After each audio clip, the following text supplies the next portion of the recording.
Hey guys, it's Matthew here once again, and I bring good tidings. First of all, Cobralash in this version of the Dex stacking cold damage Deadeye is pretty good. Cobralash does feel very nice to map with. I absolutely loved playing with it, and as you can see, it has like a real nice front-loaded bunch of damage, all of the chains. It's pretty durable, and it hits really hard, and it even does pretty good single target damage, which is not something I was actually expecting. I thought I'd have some pretty flaccid single target and just wouldn't have as much fun in the end game as just in the lead up and building up the character. But it can do juice maps. It was a very strong character, and it could even do single target up to like 15 million DPS or so, which is good enough for all the content in the game. Just, you know, some juice double beyonds and stuff as an example in the background. And you can see the Dying Sun MTX from the Battle Pass thing adds a purple trail to all your projectiles, which does make things a little bit cooler. But in general, Cobralash surprised me, and I did not expect it to be quite as nice with just pure cold stacking, especially for the single target. So when I then started to compare it to Spectral Throw, I made sure I went and did a Maven or some single target just to have a nice comparison, and as you can see, it's pretty good. It definitely works, and Sniper's Mark is pretty nice, having your projectiles go all over the place and chain between things.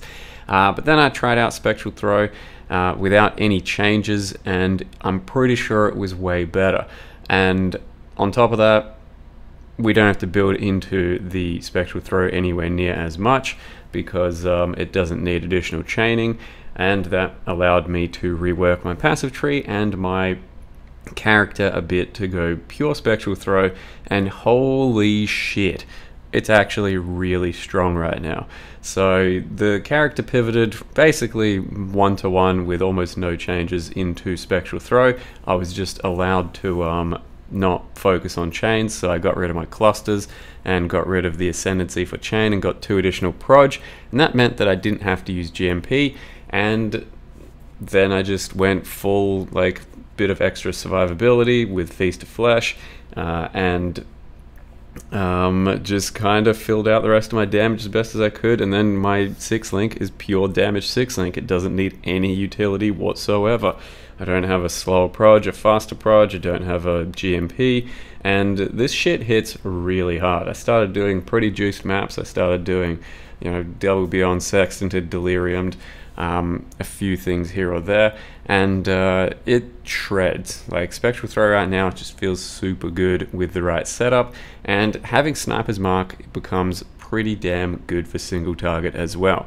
I can't exactly explain the mechanic because I'm not entirely sure what's happening, but I could give it a shot and I might be wrong.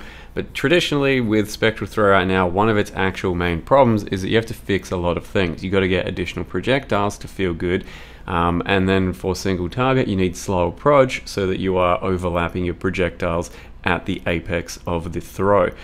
And that does make for very uncomfortable playstyles, and it also makes for very uncomfortable gem swapping, and you're still going to be missing something on single target. Whereas with this type of a setup, you don't need to do any of that, because you can basically end up hitting with your Spectral Throw wherever the boss and wherever the enemy is, and then Sniper's Mark on the enemy proliferates outwards from that enemy, and all the projectiles then come back and hit another time. So you're still getting 3 hits, I think, for each potential Spectral Throw, and not really losing any DPS. This is a flawless Chula Breachstone. I do sometimes test my good characters against them, and they are traditionally pretty damn hard to get through. Like, it is a fast-paced, thick, tanky boy, and the Spectral Throw character just went through it like an absolute breeze. So it didn't really matter what map mods were on there, as long as, you know, you can just like pump through it. And I was very surprised to learn that it can just keep on zooming and keep up with the timer very comfortably. So with that, I do think that it could probably do just about any map mod on this breach. And on top of that, when I actually finished it off, fought the Chula himself, and with Maven influence, I've never done that so cleanly. Like, usually the Chula at the end with various bullshit mods is a very thick, tanky, and high DPS boss, and then with Maven doing some dumb shit, it becomes pretty annoying, and it might take like a few deaths to kill him.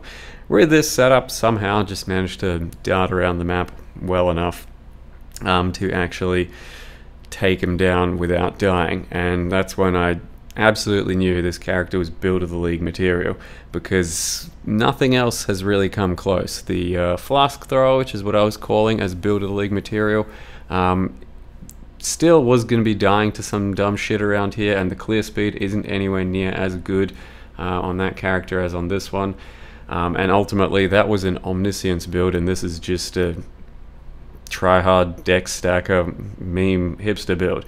Obviously Nightblade is still very nice, but you know, what the hell is deck stacking right now? It's nothing, and here we are with what I think is going to be my best character for the league, and it probably won't be close at this stage. Who knows?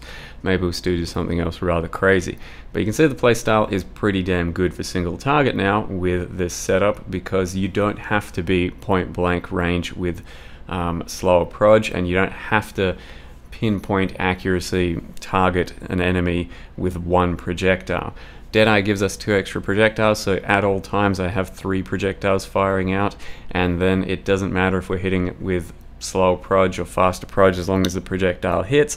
You can see that with Sniper's Mark, the projectiles then proliferate outwards and then all come back in, and thus it creates still an increase in DPS and hits, but it also means that there's a bit of a delay, which is the most unfortunate part of the situation, but it doesn't really matter in the end. Essentially, you got to wait for all your projectiles to come back in for you to start hitting your maximum DPS. So started to do all kinds of all-at-once bullshit. I think this is an all-at-once formed. Yep. So an all-at-once formed, and I mean, I did a few all-at-once Maven invites and then finished it off with an all-at-once feared as well, and it actually delivered my easiest all-at-once feared by a long way.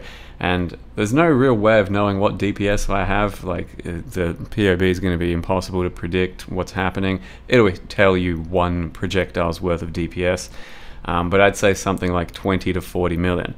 And also did a bit of a fun test, as you can see here, Maven with 2 people, and it turns out you have to both do the memory game as you go, one at a time, and if anyone fucks it up, it breaks. So that does make for a pretty interesting dynamic in this game. Never knew that, and I imagine if you do a 6-player Maven, which God help you, you will all have to do a memory game at the same time. Good luck. In any case, here's the feared all at once. Hope you guys enjoyed the video and the character. Thank you very much for watching, and see you next time. So this is actually good. Sheila and Etziri are in the same category. So we start out with killing Etziri, and then maybe we can kill Sheila straight away.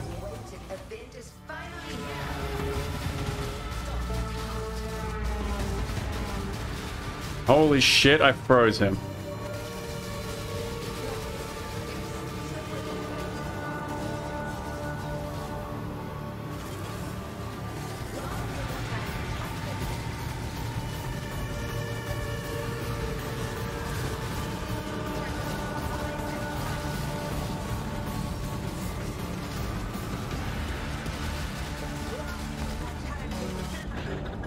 I mean, that's just fucked.